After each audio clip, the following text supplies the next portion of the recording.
Morning guys, and welcome back to another episode of Bareham Engines. Happy Friday.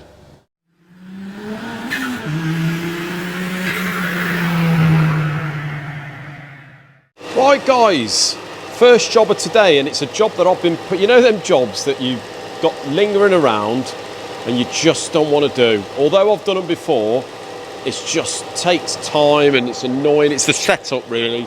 Basically we've got an alpha block here, and this is Bob Dove's. And the boys, I think, Paul and that wants to get it built up. But basically what they do, they drill a series of holes for whatever reason. I think it's just sort of extra oil feeding for the mains, maybe, don't know. But you've got, so you've got through holes here to the main oil gallery, which is on the other side, down here. So first of all, I've set it up with the block the other way round, and there's a hole, well, here, but the other side, and I've got to drill from the outside through into the centre of the block here, centre of the mains. Then we've got to turn the block over, like I have done, and I've got to drill from here, which is basically in line with these here, which is going to be in line with the centre of the oil gallery, and I've got to drill all the way through there. So halfway through on the other side, all the way through here, and then I've got to put the block on its end, and I've got to drill down into number 2 and 4 mains to meet the holes which I've drilled. So yeah, I'm assuming it is sort of extra lubrication to 2 and 4 mains. But yeah, I've done a few of these before, and they just take quite a while to set up, believe it or not, and you've got to get them perfectly in line. So what I do is I've used this bit of Heath Robinson setup here. So I've got a bolt going all the way through, clamping down to the base of the block there. And then to get in line, what I do is I jack up the back of this angle plate, because as you can see, it would be a lot easier if we could get the studs out, but you can't on these blocks, they're a nightmare. So I have to try and do it as it is. So what I've done here, I've sort of jacked it up. I get the height gauge, which is obviously sort of 90 degrees to the bed, and get it correct in this face here, because we can't have it out either way there. And then I get the height right either side, so it's correct that way, and then we know that we're drilling the hole true. So as I say, I've done the other side. What I normally do, this is a 5mm drill, so we're obviously drilling and tapping 6mm on either side to blank up the holes. I've got a short 5mm drill, which I obviously centre drill first, then put this down as far as it will go, because it's having the height with the bed with this long series drill. So then what I have to do is I have to zero the DRO there, move the job out of the way of the chuck. Once I've drilled the hole with this as deep as it will go, then I put the drill down the hole and then move the job back over, pull the chuck down and do the chuck up with the drill in the job. It's a bit of a palaver, guys, but I'm pretty much sort of halfway through. So what I'm doing is just using a bit of WD-40. You can see how deep we're going here. I'll say halfway through, I think I'm nearly all the way through. And there we go. So now that should, so when I say all the way through, it's got to go from here all the way through into the main oil gallery, not through the oil gallery. So if I have a look up there now, you can see, oh, I don't know whether you can see in there, probably not. But right at the back of there is the drill. See the drill down there? That's gone right in the centre of that oil gallery, absolutely perfect. So now what I've got to do is set the block up on its end and just drill down through 2 and 4 main caps. Right, so there we go guys, as you can see, what we have done now, look at it from this angle, we've drilled in through here. So there's a hole there, and that goes all the way through here into this main oil gallery. And then what we've done is drilled a hole there from the main, and also a hole there from that main, and that one comes from there and in through here, which is obviously the main oil gallery. Then I expect they'll probably put a grub screw in there or plug that, and then we've got feed to every main. So that's it guys, as you can see, all a bit of a Heath Robinson, but a couple of hours and it's all done, thank God for that. Right guys, I don't know whether I've ever told you, but John, who works with us, that Phantom you see in the background now and again, he has got an Austin 7 Special with a boat tail aluminium body. Very nice little thing. Doesn't use it very often, but when he come to use it the other day, he's fired it up and it sounded like an absolute bag of nails. So he suspects that the flywheel, which has got one bolt at the top, or one nut, has come loose. But him and Fred are over at Stewart's here, and they're just taking the engine out. So let's go and see how they're getting on. Well, unfortunately, it looks like they've locked themselves in. So we're going to have to wait for them to bring the engine over. Very exciting. Right, guys, what I'm going to show you today is how we check the accuracy of our micrometers. Now, we do this quite often. The only reason I'm showing you this is because I notice quite a few people say, how often are your instruments calibrated, etc. We do send stuff off, obviously with things like bore gauges. The bore gauges are set off micrometers.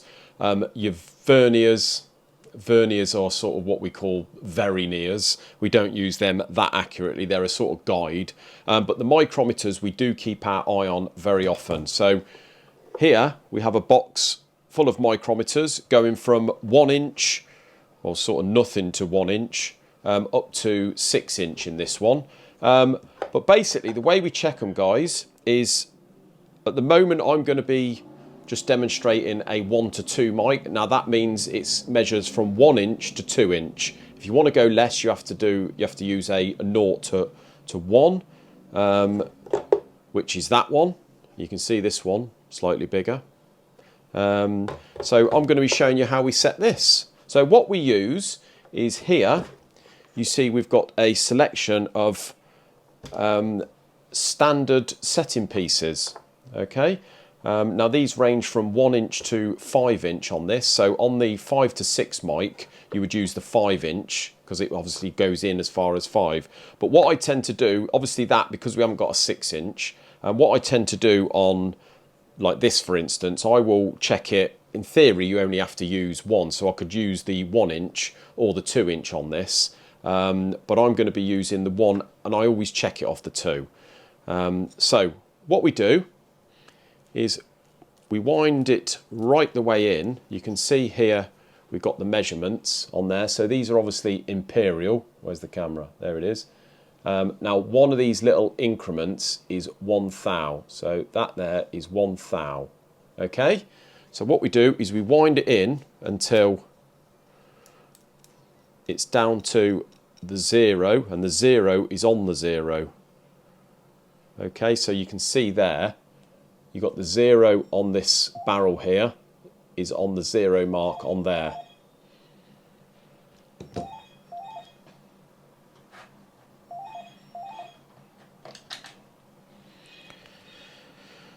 Then what we do is I just back it off slightly, 2 or 3 thou, and I put the setting piece just inside, obviously making sure that the faces are clean.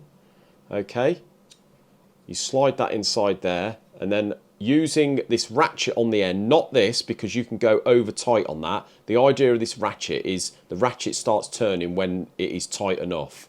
So if I pull that in, just turn in this setting piece as well to make sure it's sitting flush and there's nothing in there in the way. You turn it until the ratchet starts turning, and then that is the correct torque on there. Okay, then what we do is we have a look, and I've purposely set this one a bit out of sync so you can, just for demonstration purposes, you can see there we're half a thou out.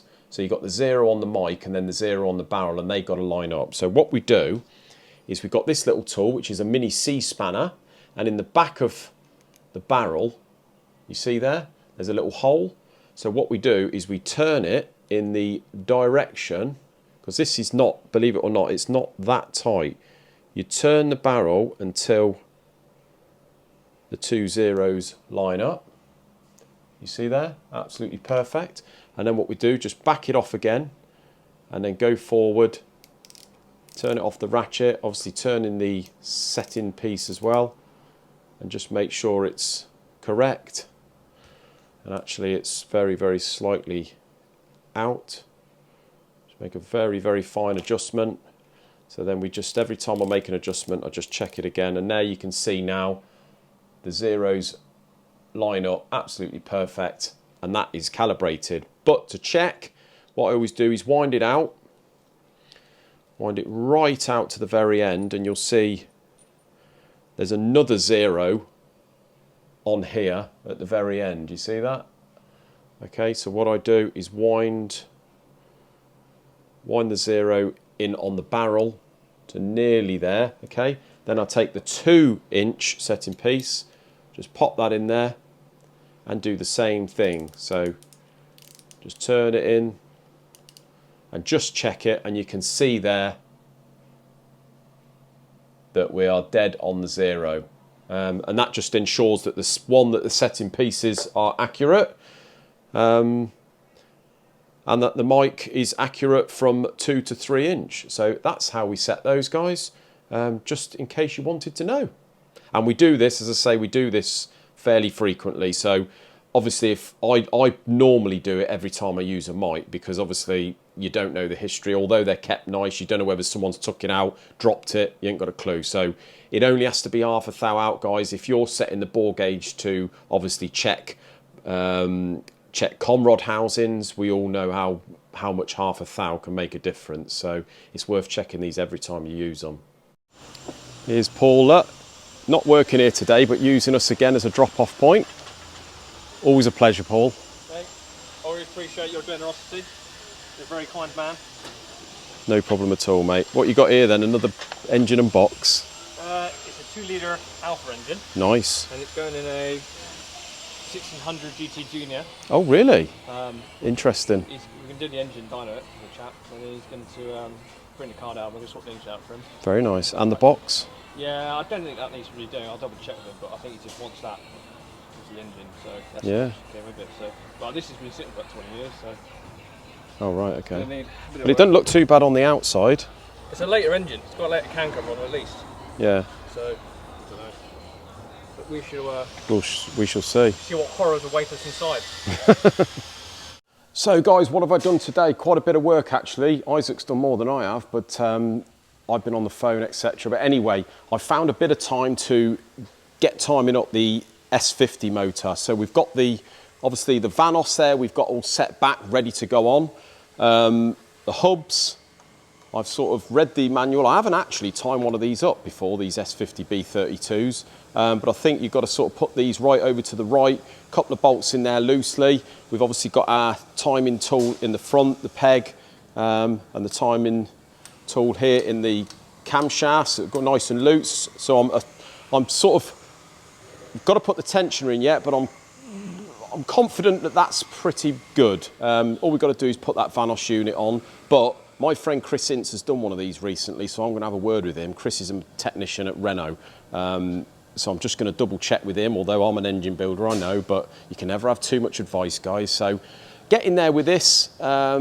Not that many bits left, so hopefully I can crack on. So today, what have I done? Tom Garness's Amarok. Just finished boring that, got to face the block, hone it, and that's the block done. Got the 300 TDI block over here, which I've just finished honed, waiting for it to cool, and then that one is done.